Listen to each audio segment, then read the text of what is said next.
Okay, thank you very much. We have a lot of things happening, as you know. But last night was a very big night for the Republican Party. Every candidate that we wanted won, and they did very well. There was tremendous enthusiasm. And with the economy going so strong and so good, with all of the things that are happening, including a tremendous foreign affairs picture, if you look at what's going on with so many different elements, including the fact that right now flying back are three what they were calling hostages. We call them fine people, three really fine people. Seem to be healthy. They'll be landing at 2 o'clock in the morning at Andrews Air Force Base, and I'll be there to greet them. Mike will be with me. It will be, I think, a very special time.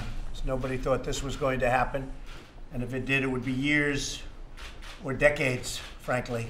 Nobody thought this was going to happen, and I appreciate Kim Jong-un doing this and allowing them to go. We've picked a time, we've picked a place for the meeting, or summit, as you like to call it, and I think it'll be very successful, but as I always say, who knows? Who knows what's going to happen, but it's going to be a very important event. Again, I think this is something that nobody thought was going to happen for years or more. And I really believe it's going to be a great thing for North Korea, a great thing for South Korea and Japan. I want to thank President Xi. He was very helpful to us 2 days ago on something very specific. President Xi of China. China has been very helpful. And we're working on trade with China, and they're doing okay because they're helping us, and I guess they're probably doing a little bit better because they're helping us, but they have really helped us on North Korea. We appreciate it, and we appreciate President Xi.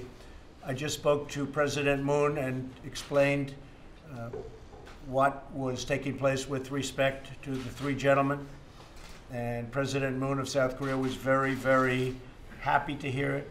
He likewise has been incredibly helpful.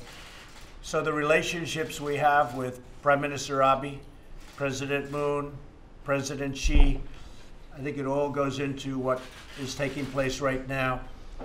And we very much look forward to having the meeting between the United States and North Korea, and that'll be announced over the next couple of days as to timing. We have a lot of things going on within our country. We've very much toughened up the border, but the laws are horrible. The laws in this country for immigration and illegal immigration are absolutely horrible. And we have to do something about it. Not only the wall, which we're building sections of wall right now. We have 1.6 billion. We're fixing a lot of wall that basically is non-existent because it's been ripped to pieces. It was poorly built, and it was really only temporary in some cases. San Diego has asked us to go forward with their section of the wall in California. And rather than not doing that and letting them lobby for us with Governor Brown, we decided to do it. And we'll have a little bit less of a lobby, but we'll have a lot of people happy in San Diego. We have, I think, the numbers coming out from the economy, and you're seeing what's going on. They're extraordinary. The stock market is up almost 35% from the election, but I think companies are doing even better than that, and they're really ready to rock. The conference we had yesterday was a very important one. You look at the deal we had with Iran, it was a one-sided deal that ultimately was going to lead to nuclear proliferation all over the Middle East. And they were talking about it. Other countries were talking about it. It was going to lead to that. They are all very happy at what I did. That was a one-sided deal that we spent $150 billion and $1.8 billion in cash on getting done. And it was not good, and it was not appropriate. And we'll see how we do with Iran. Probably we won't do very well with them, but that's okay too. They've got to understand life, because I don't think they do understand life. If you look at what's happening in the Middle East with Syria, with Yemen, with all of the places they're involved. It's bedlam and death, and we can't allow that to happen.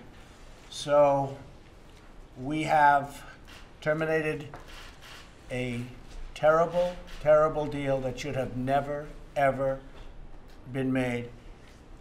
And we will be putting on among the strongest sanctions that we've ever put on a country. And they're going into effect very shortly. They're mostly constituted and drawn already.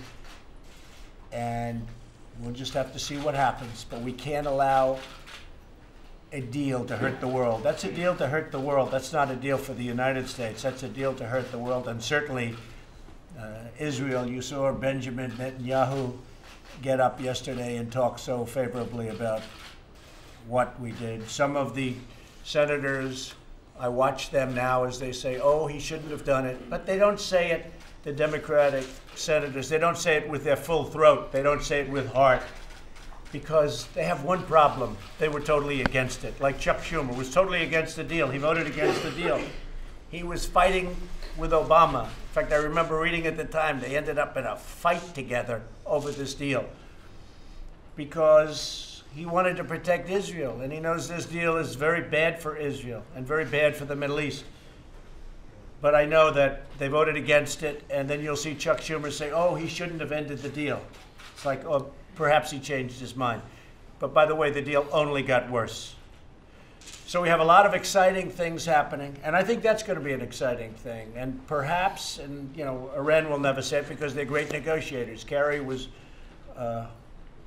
never had a chance against the gentleman he was negotiating with. The first time I saw that man, I watched him on a certain show, a show of an anchor who's no longer with us.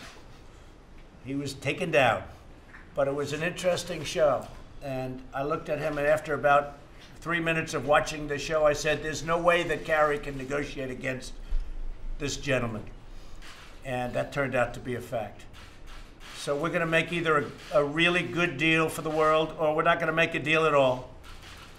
And Iran will come back and say, we don't want to negotiate. And of course they're going to say that. And if I were their position, I'd say that too for the first couple of months. We're not going to negotiate, but they'll negotiate.